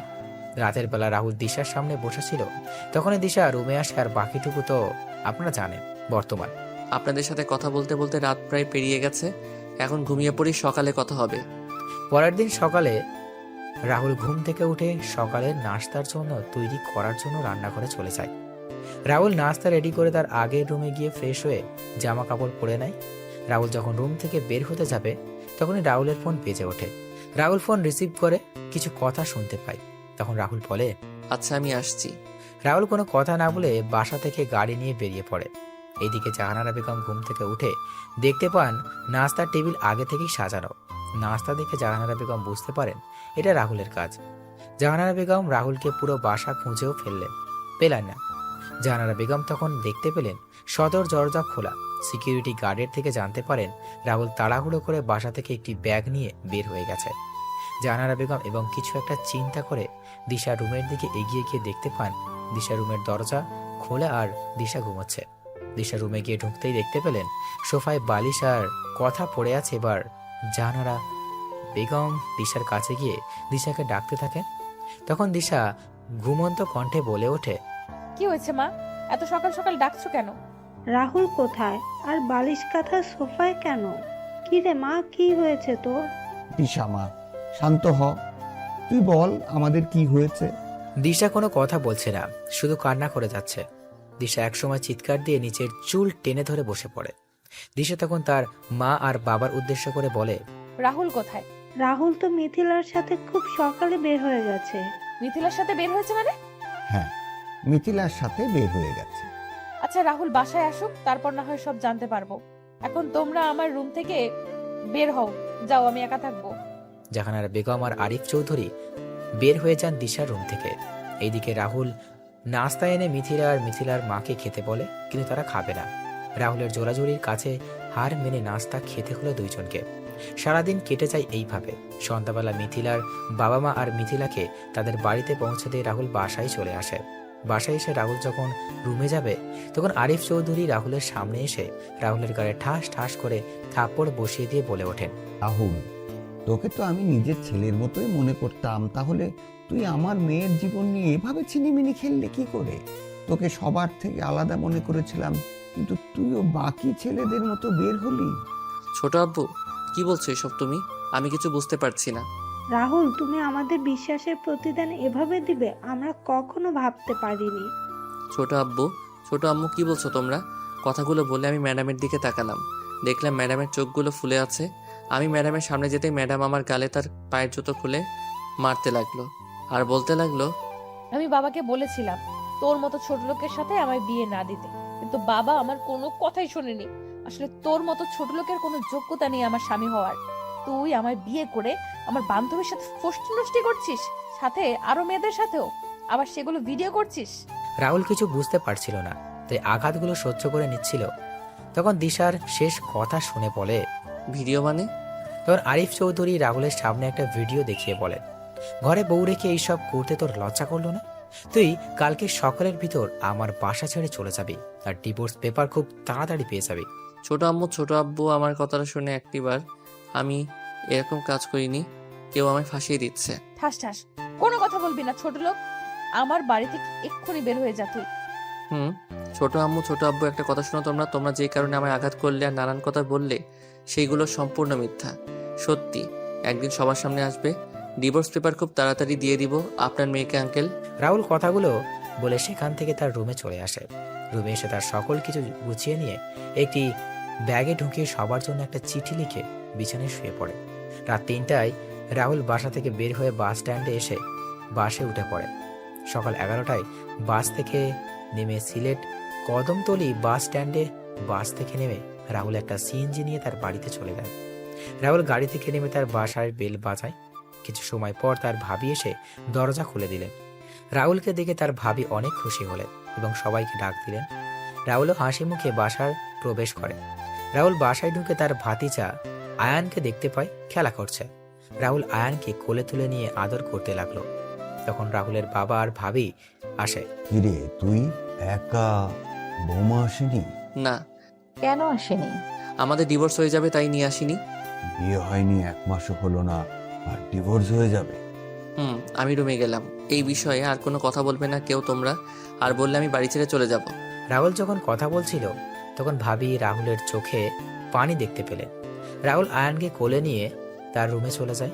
এইদিকে সকালে জাহানারা বেগম রাহুলের রুমে গিয়ে রাহুলকে কোথাও দেখতে পেলেন না। তখন টেবিলের উপর একটি চিঠি দেখতে পান। চিঠিটা নিয়ে পড়তে লাগলেন। প্রিয় আঙ্কেল আন্টি, প্রথমেই বলছি আমায় ক্ষমা করে দিবেন। আপনাদের না বলে চুরির মতো চলে এলাম। অবশ্য আমি তো এখন খারাপ ও নিকৃষ্ট মানুষ হয়ে গেছি। আপনারা আমাকে নিজের ছেলের মতো আদর স্নেহ করেছেন, সেইগুলো কখনো ভুলতে পারবো না। আমি কখনো এমন কোনো কাজ করিনি যে নিজের কোনো বদনাম হবে বা আমার জন্য কারো জীবন নষ্ট হয়ে যাবে। তবু আমি অপরাধ না করে অপরাধ স্বীকার করে নিলাম, তাই চলে যাচ্ছি আপনাদের ছেড়ে অনেক দূরে। ম্যাডামকে কয়েকদিনের ভিতরে ডিভোর্স লেটার পাঠিয়ে দিব। ভালো থাকবেন আর আমায় ক্ষমা করে দিবেন। ইতি খারাপ ছেলে রাহুল। চিঠি হাতে নিয়ে জাহানার বেগম খাবার টেবিলে চলে আসেন। আরিফ চৌধুরী আর দিশা নাস্তা করছিল, তখন জাহানারা বেগম ধপ করে বসে পড়েন। কি হলো? রাহুল কোথায়? চলে গেছে। মানে? জাহানারা বেগম চিঠি এগিয়ে দিলেন। দিশা চিঠি পড়ে মনে মনে খুব খুশি হলো। কেন জানি সে নিজের ভিতরে অস্থিরতা অনুভব করছে। তখনই বাসার বেল বেজে ওঠে। দিশা দরজা খুলে দেখতে পায় মিথিলা ও তার বাবা মা দাঁড়িয়ে আছে। দিশা একটু গম্ভীর কণ্ঠে ভিতরে আসতে বলে তাদের। দিশা, রুহুল কই রে? বাবা আর মা রুহুলের সাথে কথা বলার জন্য রাত থেকে অস্থির হয়ে আছে। কেন ওর সাথে কথা বলবেন ওনারা? আরে, কালকে রুহুল না থাকলে আমার বাবাকে হয়তো আমি আর ফিরে পেতাম না। রুহুল কালকে আমার ভাইয়ের দায়িত্ব পালন করেছে। মানে? আসলে গতকাল খুব ভোরে মা ফোন দিয়ে বললেন বাবা স্ট্রোক করেছে। আমি কি করব বুঝতে পারছিলাম না। তারপর রুহুলকে বলি আমি সব কিছু। তখন রুহুল আর আমি বাবাকে নিয়ে হাসপাতালে চলে যাই। কালকে সারাদিন রুহুল আমাদের জন্য অনেক কিছুই করেছে, তাই তো বাবা সকাল হতেই চলে আসছে। কিন্তু রাহুল তো এখানেই নেই। ও চলে গেছে? চলে গেছে মানে? আসলে কালকে রাতে রাহুল আমার অনুমতি ছাড়া আমার সাথে শারীরিক সম্পর্কে লিপ্ত হয়েছে, তাই আরো মেরে বাড়ি থেকে বের করে দিয়েছি। তুই বুঝলি কি করে? আমার কাপড় ঠিক ছিল না, আর পার্টির পোশাক পরেছিলাম, কিন্তু আমার গায়ে নাইট ড্রেস ছিল। ঠাস ঠাস ঠাস। তুই কি মানুষ দিশা? কালকে সারা রাত আমি তোর সাথে ছিলাম। তুই নেশাগ্রস্ত অবস্থায় রুহুলের সমস্ত শরীরে বমি করে দিয়েছিলি, সাথে তোর নিজের পোশাকেও। তারপরও তোকে রুহুল বাসায় নিয়ে এসে রুমে রেখে যায়, আর আমি তোর কাপড় চেঞ্জ করে দিয়েছিলাম। কি? হ্যাঁ। তাহলে ওই ভিডিওগুলো কি? ভিডিওগুলো জানি না, তবে আমি জানি আমার ভাই এমন কোনো কাজ করবে না। তোমার ভাই মানে? হ্যাঁ, রুহুল হলো আমার মামাতো ভাই। দিশাকে আজ থেকে 3 বছর আগে আমার বার্থডে পার্টিতে দেখে রুহুলের ভালো লেগেছিল, আর তখন ভাইয়া আমায় বলেছিল। তারপর ভাইয়া ছদ্মবেশে আপনাদের এখানে কাজে আসে। ভাইয়া তোকে চিঠি লিখতো প্রতিদিন, আর সেই চিঠিগুলো আমি তোকে নিয়ে দিতাম। ভাইয়া তোকে সরাসরি বলতে চায়নি সে তোকে ভালোবাসে, কারণ তুই যদি মানা করে দিতি। তাই ভাইয়া চেয়েছিল তোর মনে নিজের জন্য জায়গা করে নিয়ে তোর সামনে আসবে। কিন্তু একদিন সাকিব সামনে চলে আসে আর বলে সে চিঠিগুলো দিয়েছে, আর তুইও সাকিবকে হ্যাঁ বলে দিয়েছিস। ভাইয়া তোকে এতই ভালোবাসতো যে তোর শত অপমান সহ্য করে এই বাড়িতে 2 বছর কাটিয়ে দিল। তবে ভালো করেছিস তুই ভাইয়াকে এইরকম একটা অপবাদ দিয়ে তাড়িয়ে দিয়ে। তুই মিথ্যা বলছিস তাই না মিথিলা?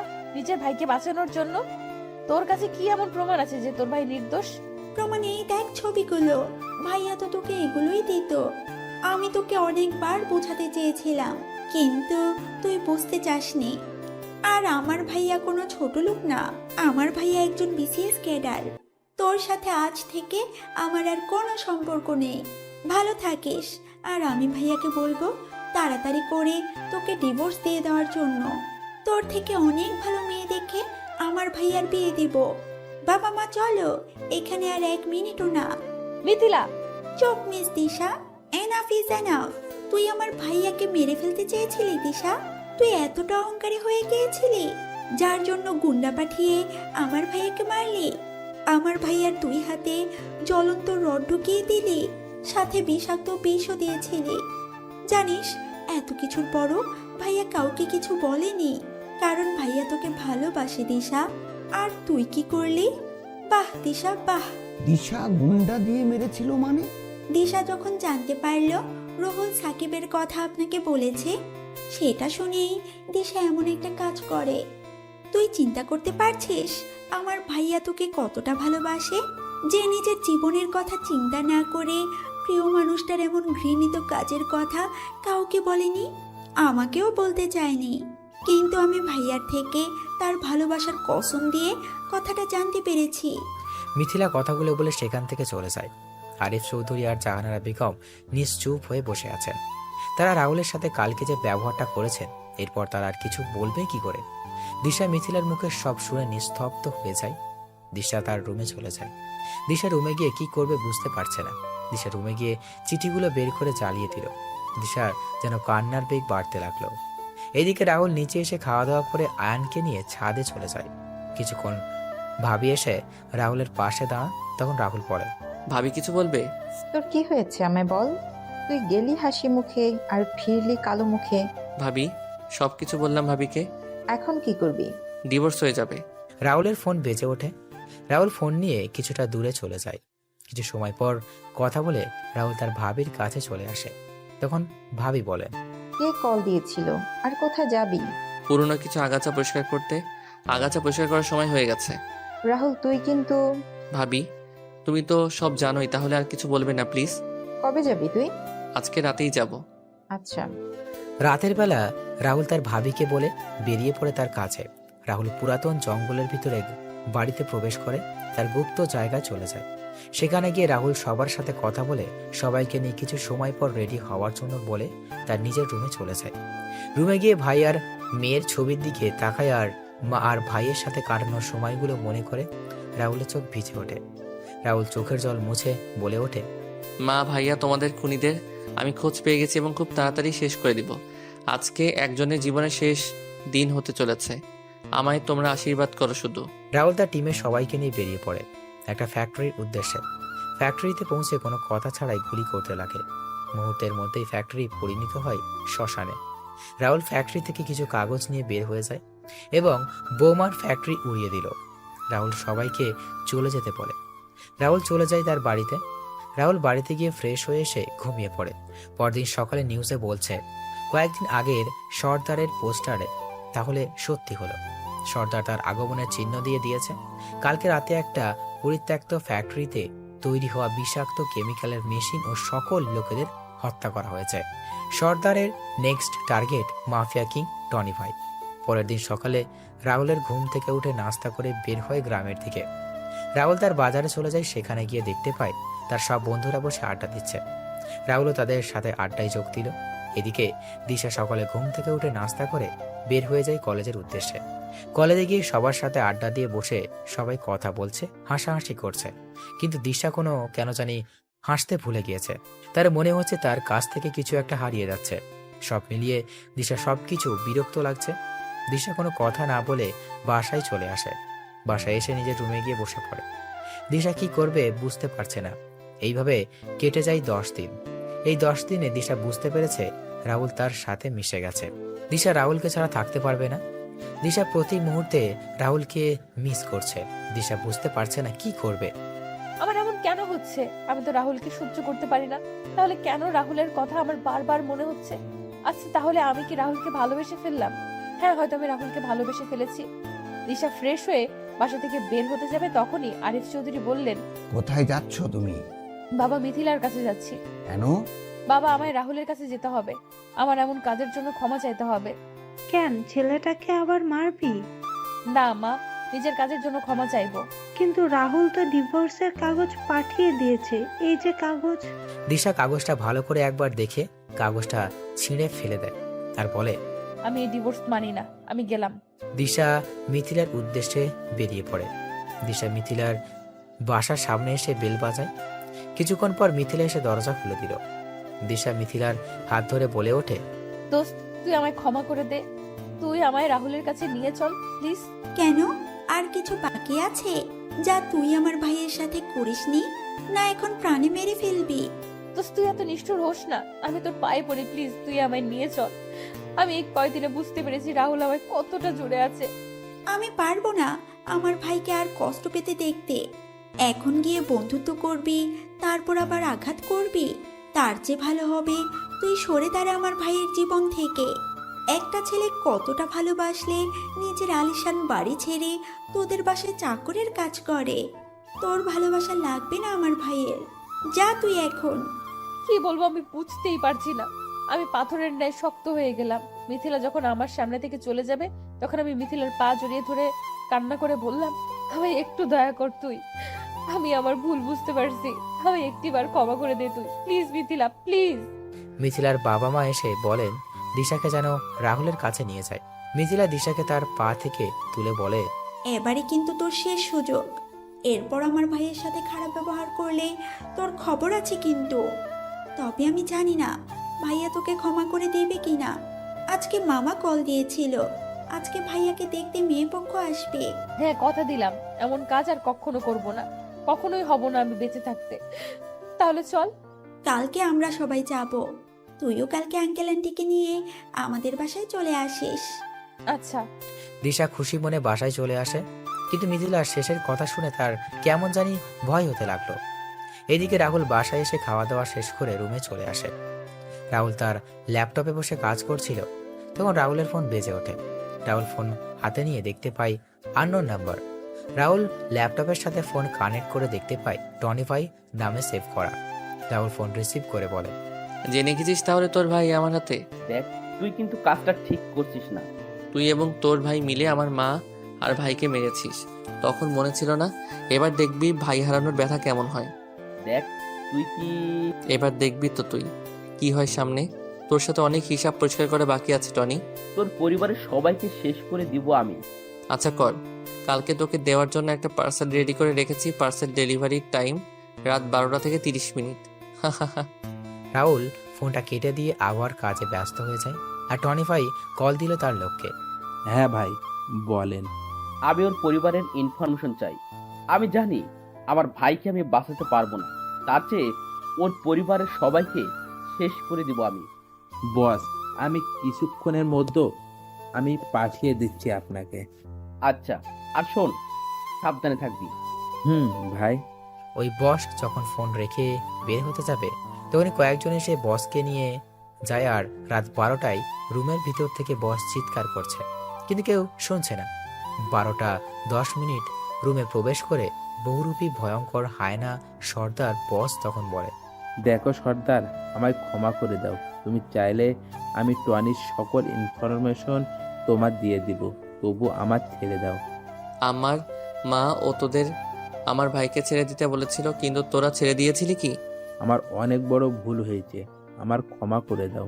ভালো থাকিস, আর ক্ষমা আমার ভাই আর আমার মায়ের কাছে গিয়ে চেয়ে নিবি। রাহুল কথাটা বলেই একটা কোপে শরীর থেকে মাথা আলাদা করে দিল। বসের প্রাণ পাখি উড়াল দিল ক্ষমা চাওয়ার উদ্দেশ্যে। এটা টনির ঠিকানায় ডেলিভারি দিয়ে আয়, ডেলিভারিতে যেন কোনো সমস্যা না হয়। রাহুল কথাটা বলে সেখান থেকে বের হয়ে যায়। রাহুল গাড়ির কাছে এসে তার ফোন বের করে কল দিল টনির নাম্বার।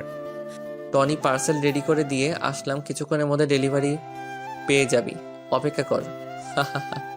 তুই কিন্তু বুঝতে পারছিস না তুই কার সাথে পাঙ্গা নিছিস। আমি হলাম এই পুরো মাফিয়া ওয়ার্ল্ডের king. The place from which the tigers starts moving becomes his own. So keep watching what happens next. Rahul কথা বলেই ফোন রেখে দিল। রাহুল বাসায় এসে ফোন হাতে নিয়ে তার পুরাতন সিম অ্যাক্টিভ করলো। তখন রাহুল দেখতে পায় দিশা, মিথিলা, আঙ্কেল আন্টির নাম্বার থেকে অনেক কল এসেছে। রাহুল অবাক হয়ে যায় দিশার নাম্বার থেকে কল আসা দেখে। হঠাৎ করে মেসেজের দিকে নজর পড়ে, তখন রাহুল দেখতে পায় দিশার নাম্বার থেকে 350+ মেসেজ এসেছে, যার সবকটি সরি সরি লেখা। রাহুল হালকা একটা হাসি দিয়ে পুরাতন সিম ডিঅ্যাক্টিভেট করে ঘুমিয়ে পড়ে। এইদিকে দিশার ঘুম আসছে না, কারণ কালকে কি হবে সেটা ভেবে। রাহুল যদি তাকে ফিরিয়ে দেয়, রাহুল যদি আবার বিয়ে করে নেয়, রাহুল যদি তার সাথে খারাপ ব্যবহার করে দেয়, এইসব চিন্তা করতে করতে দিশা ঘুমিয়ে পড়ে। পরের দিন দিশা খুব ভোরে ঘুম থেকে উঠে তার মা বাবাকে রেডি করিয়ে তাড়াতাড়ি করে মিথিলার বাসায় চলে যায়। তারপর সবাই মিলে রাহুলের গ্রামের বাড়ির উদ্দেশ্যে রওনা দিল। রাহুল ঘুম থেকে উঠে তার বাবার সাথে চলে যায় একটা কাজে। দুপুরবেলা বাবা ছেলে বাসায় ফিরে খাওয়া দাওয়া শেষ করে যে যার রুমে চলে যায়। রাহুল রুমে এসে ঘুমিয়ে পড়ে। বিকালবেলা বুকে ভারী কিছুর অনুভব, রাহুলের ঘুম ভেঙে যায়। রাহুল চোখ খুলে সামনে তাকিয়ে চিৎকার করে বলে ওঠে, ভূত ভূত, দূর ভূত হবে না, পেতনি ভাবি, পেতনি বাঁচাও বাঁচাও। এই এই একদম চুপ। এই কি পেতনি দেখছি, আমায় চুপ করতে বলছে। ভাবি বা ও ও ওই তোরে না চুপ করতে বলছি, কথা বলছিস কেন? ও ও ও সরি।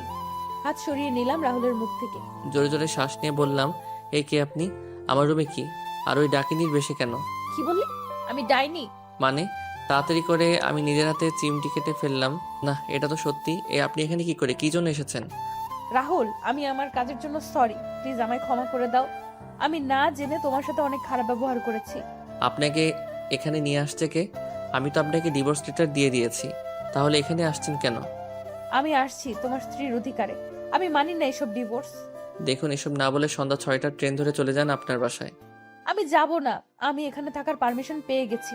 কে দিয়েছে আপনাকে এখানে থাকার পারমিশন? আমার শ্বশুর মশাই দিয়েছে। বাবা, ভালো হয়েছে আপনি থাকুন, আমি চলে যাব কালকে এখান থেকে। বাবা। রাহুল, এদিকে আয় বাবা। হ্যাঁ আঙ্কেল। আমাদের ক্ষমা করে দে বাবা। আমরা না বুঝে ওই দিন তোর সাথে বাজে ব্যবহার করেছি, তোর গায়ে হাত তুলেছি। আরে আঙ্কেল, আমি তেমন কিছু মনে করিনি। সত্যি বলছিস তো তুই? হ্যাঁ আন্টি। তাহলে আমাদের আন্টি আর আঙ্কেল বলছিস কেন? সরি ছোট আম্মু। ছোট আব্বু, তোমাদের নিয়ে এলো কে? আমি ভাইয়া। তাই তো বলি, এই কাজ তোর মতো ফাজিলের দ্বারা সম্ভব। মাথা ফাটিয়ে দিব তোর। তোর করলে আমার ভাতিজা কেন? দে আমার কাছে তুই। বললেই হলো। হয়েছে দুজনের এবার। নিন, সবাই নাস্তা করেন এবার। আচ্ছা, আমি আসি, তোমরা বসে কথা বলো। কোথায় যাবি ভাইয়া? হুহু। বাজারে। বাজারে না, ডলির সাথে দেখা করতে। ফাজিলে একটা থাপ্পড় দিমু। ডলি তোর চেয়ে অনেক বড়। হঠাৎ করে আমার ফোনটা বেজে ওঠে। আমি বের করে দেখলাম ডলি কল। তাহলে সত্যি বললাম আমি? চুপ ফাজিল। মাত্র 3 বছরের বড়। হ্যালো ডনি, বলো। হ্যাঁ আসছি। মিথিলা, এই ডলি কে রে? ডলি হচ্ছে ভাইয়ার বান্ধবী। ডলি আপু ভাইয়াকে পছন্দ করে। ভাবি, ডলি আর রাহুল। ডলির সাথে রাহুলের বিয়ে ঠিক হয়েছে দিশা। ভাবি, কি বলছো কি তুমি? হ্যাঁ, রাহুল নিজেই সবকিছু ঠিক করেছে। কিন্তু রাহুল আর দিশার তো ডিভোর্স হয়নি, তাহলে? আমি রাহুলকে বলেছিলাম, কিন্তু রাহুল বলল ডিভোর্স হয়ে গেছে, আর ডলিকে নিয়ে আজকে শপিং এ যাবে বলেছিল। আমি বেঁচে থাকতে রাহুলকে আমার থেকে কেউ কেড়ে নিতে পারবে না। এখন আর এসব বলে কি হবে? সময় মতো তো আর তার মূল্য দিতে পারিসনি। তার চেয়ে চল, বাসায় চল। না, বলছি না আমি এখানে থাকবো। আমি আমার অধিকার ছেড়ে কোথাও যাচ্ছি না। মারে, এখানে থেকে কোনো লাভ হবে কি তোর? শুধু শুধু কষ্ট পাবি। আমার ভালোবাসা, আমার স্বামীর অধিকার ফিরে পাওয়ার জন্য কষ্ট পেতে রাজি আছি। রাতে যখন রাহুল বাসায় ফেরে তখন দিশা দেখতে পায় রাজের হাতে শপিং ব্যাগ। রাজ দিশার দিকে তাকিয়েও না তাকানোর ভান করে রুমে চলে যায়। দিশা রাহুলের পেছন পেছন রুমে যায় আর বলে, কোথায় ছিলে আর হাতে ব্যাগ কিসের? যেখানে ইচ্ছা ছিলাম, তাতে আপনার কি? আপনাকে না বলেছিলাম আপনার বাসায় চলে যেতে? আমি আমার স্বামীর বাড়ি ছেড়ে কোথাও যাচ্ছি না। কে স্বামী? কিসের স্বামী? তুমি আমার স্বামী। ফালতু কথা বাদ দিয়ে এখান থেকে বের হয়ে যান, ভালোই ভালো বলছি। না, যাবো না বলছি আমি। ঠাস ঠাস, আমার মুখের উপর কথা বলিস তুই? রাহুল! কোনো কথা না বলে রুম থেকে বের হয়ে যায় এখনই। দিশা কান্না করতে করতে রুম থেকে বের হয়ে ছাদে চলে যায়। দূর থেকে রিয়াজ চৌধুরী আর জাহানারা বেগম সবকিছু দেখছিলেন আর চোখের জল ফেলছিলেন। তখন রিয়াজ চৌধুরী বলেন, সবই কপাল, মেয়েটা ছেলেটাকে কম কষ্ট দেয়নি। এবার বুঝুক ভালোবাসার মানুষ কষ্ট দিলে কেমন লাগে। মেয়েটার জীবন এভাবে ধ্বংস হয়ে যাবে, আর আমরা মা বাবা হয়ে তা দেখে যাব? কোন মুখে তুমি তোমার মেয়ের হয়ে কথা বলবে বলো? মেয়েটা আরেকটু হলে একটা ছেলেকে পঙ্গু করে দিত।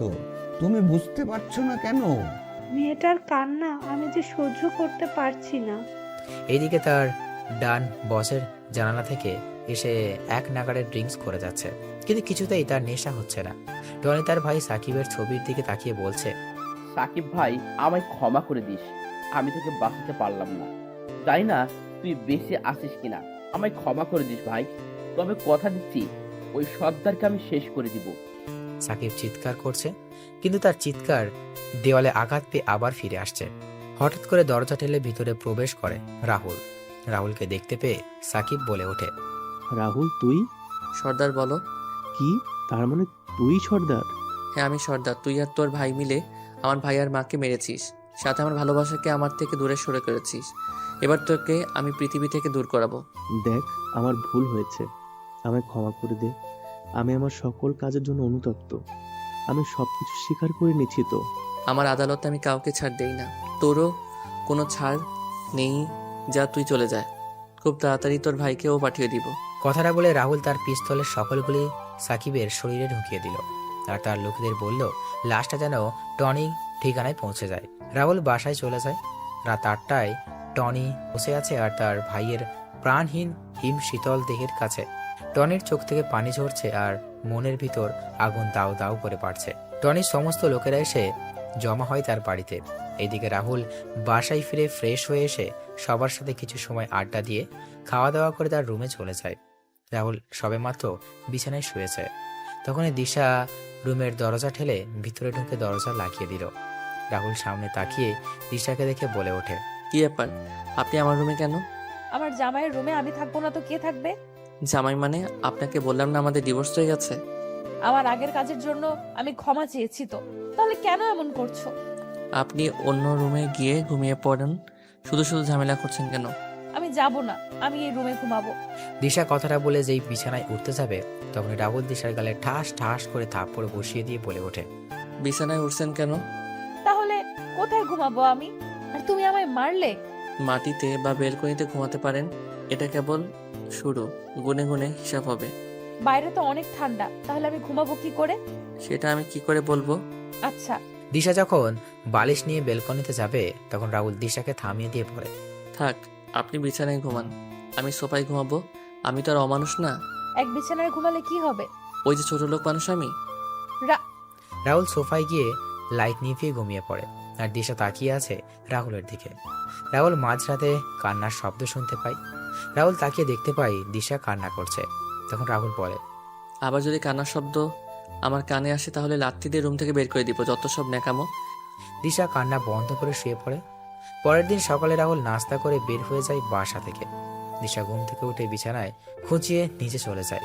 নিচে গিয়ে ভাবিকে বলে, আচ্ছা ভাবি, মানুষ ভুল করলে ক্ষমা চাইলে তো তাকে ক্ষমা করে দেয়, তাহলে তোমার ছোট ভাই আমায় ক্ষমা করছে না কেন? জানিস দিশা, আমার যাকে বেশি ভালোবাসি তার উপরেই কিন্তু রাগ অভিমান করি। রাহুলেরও তেমন হয়েছে। আমি কি করব এখন? রাহুলের সাথে সবকিছু জোর করে করবি, যদি কি না করতে বলে সেটা করবি, সবসময় রোমান্টিক মুডে থাকবি। আচ্ছা। দিশা ভাবির কথা অনুযায়ী কাজে নেমে পড়ে। কয়েকদিন রাহুল একটু রাগ দেখলেও এরপর আর দেখতে পারেনি। রাহুল একটা রুমে বসে বিহার থেকে আসা তার লোকেদের একটা ছবি দিয়ে বলে, এই ছবির অমানুষটাকে আমার আস্তানা দিয়ে আসবি, তোরা এর সাথে কিছু করবি না, যা করার আমি করব সব। টনি তার ছেলের কবর দিয়ে এসে তার সমস্ত লোকের উদ্দেশ্যে বলে ওঠে, ওই তোরা সর্দারকে খুঁজে বের কর, যত টাকা লাগবে আমি দেব। আমার ছেলের খবরের সাথে সাথেও আমি ওই সর্দারের খবর দেখতে চাই। আমার থেকে আমার সব কিছু কেড়ে নিয়েছে ও, আমি ওর থেকে ওর সব কিছু কেড়ে নিব। ওই সর্দারের এমন ভয়ানক মৃত্যু দিব যা দেখে মৃত্যু দেবতাও ভয় পেয়ে যায়। রাহুল সেখান থেকে চলে আসে। বাসায় এসে খাওয়া দাওয়া শেষ করে বিছানায় শুয়ে ছিল। এই সুযোগে দিশা রুমে ঢুকে রাহুলকে জড়িয়ে ধরে। এ হচ্ছেটা কি? রাহুলের গলা চেপে ধরে বললাম, চুপ, বসে থাকো, না হলে এর পরিণাম কিন্তু খুব খারাপ হবে। আমি এখন তোমার বুকে ঘুমাবো, যদি আমার ঘুমানোর কোনো সমস্যা হয় তাহলে কিন্তু বাসর করে নিব। মনে মনে বললাম, কি মেরে বাবা, সাক্ষাৎ ডাইনি, আমার বুকে ঘুমাবে, অথচ আমায় কয়েকটা দিন আগে সহ্য করতে পারতো না। অঙ্কুশ দাদা একটা কথা ঠিকই বলেছিল, মেয়েদের মন বোঝা নয় রে সোজা। কি বলছিস? আমি সব শুনছি কিন্তু। আর কিছু না, আপনি ঘুমিয়ে পড়ুন, একবার ছাড়া পাই তাহলে বুঝবি ডাইনি বেডি। আরো অনেক কষ্ট দিব তোকে, দেখি কেমন সহ্য করতে পারো শোনা। এই তোরা কে? আমাকে এখানে নিয়ে আসছিস কেন? তোরা চিনিস না আমি কে? তখন রাহুল রুমে প্রবেশ করে বলে, তুই হলি গলির কুকুর। তুই কি বলছিস? ভেবে বলছিস তো? আরে তোর মতো কুকুরকে কিছু বলতে হলে ভেবে বলতে হবে নাকি? এই তুই কে রে? তখন থেকে তুই তুই করে বলছিস। দেখবি আমায় তুই? হ্যাঁ। দেখলে তোর প্যান্ট ঢিলে হয়ে যাবে না তোরে? তখন টনি রেগে বলে, এই কুত্তার বাচ্চা, সামনে এসে কথা বল সাহস থাকলে সব কয়টাকে মেরে এখানে পুঁতে রেখে দেব। তাই নাকি রে, এখানে পুঁতে ফেলবি? রাহুল এই কথা বলে সামনে এগিয়ে যায়। রাহুলকে দেখে টনির চোখ বড় হয়ে যায়। কেউ কিছু বলছে না। তখন রাহুল বলে, কি রে, নে আমায় মেরে পুঁতে ফেলবি না? পুঁতে ফেল আমায়। সর্দার। রে, আমায় মারার জন্য যাদের পাঠিয়েছিলি তাদেরকেও আমি তোর ভাইয়ের কাছে পাঠিয়ে দিয়েছি। এবার তোর পালা, তোকেও পাঠিয়ে দিব তোর ভাইয়ের কাছে। তুই এখনো বেঁচে আছিস? তোকে তোর ভাই এসিপি রাজ আর তোর মাকে না মেরে ফেলেছিলাম, তাহলে বেঁচে গেলে কি করে? তোরা কি ভেবেছিলি আমি মারা গেছি? তোর করা সকল অন্যায়ের পুরস্কার দেওয়ার জন্য আমি আবার ফিরে আসছি। তোরা আজ আমার পরিবারের সাথে যা করেছিস সেটা এখন তোদের সাথে করব। সর্দার ভাই, আমাদের ক্ষমা করে দাও, আমরা অনেক বড় ভুল করে ফেলেছি। আমি আর কখনো এমন কাজ করব না, আমায় ক্ষমা করে দেন প্লিজ ভাই। আচ্ছা যা, আমি তোদের ক্ষমা করে দিলাম, আমার লোকেরা তোকে কিছু বলবে না। তুই জানিস তো আমি একটা সুযোগ দেই। তখন রাহুলের লোকেরা না না বলে ওঠে। সবাই এগিয়ে আসে টনিকে মারার জন্য। তখন রাহুল বলে, আগে আমি কথা শেষ করতে দে, তারপর তোরা যা করার করিস। ধন্যবাদ সর্দার ভাই। আর আগে শুনবি তো, বলুন ভাই। এই বাড়ির পাশে একটা পুকুর আছে, সেই পুকুরে 10টা ডুব দিতে হবে। 10টা ডুব দিয়ে উঠে আসলেই আমরা তোকে ছেড়ে দিব। কিন্তু ওইখানে তো শার্ক আর কুমির আছে। তাহলে তুই এই হান্টারদের হাতে মরবি। দেখছিস এক একটাকে, এরা বিহারের জঙ্গল পশু শিকার করে, কিছু ঝলক দেখবি নাকি? বলে হাসতে লাগলাম। আমি সর্দারের এর কথা শুনে ওই হান্টারগুলোর দিকে তাকলাম। এইগুলো আজ তো একটা জমদূত, তার চেয়ে আমি বরং পুকুরে 10টা ডুব দিয়ে আসি। আমি তখন বললাম, আমি রাজি পুকুরে ডুব দিতে। এটা শুনে রাহুল একটা রহস্যময় হাসি দিল। তখন রাহুল তার লোকের কানে কানে কিছু কথা বলে।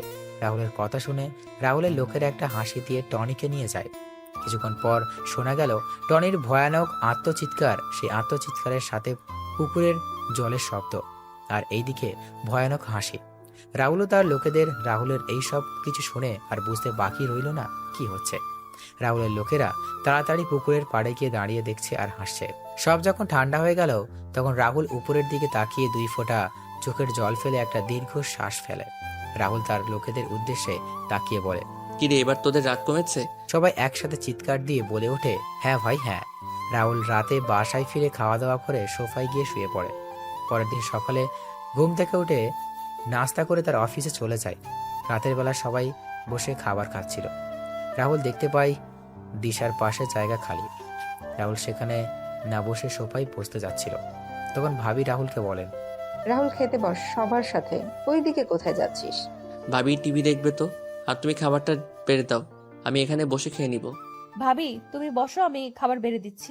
ভাবি খাবারটা তুমি নিয়ে এসো, তুমি যদি নিয়ে আসতে না পারো তাহলে বাদ দাও।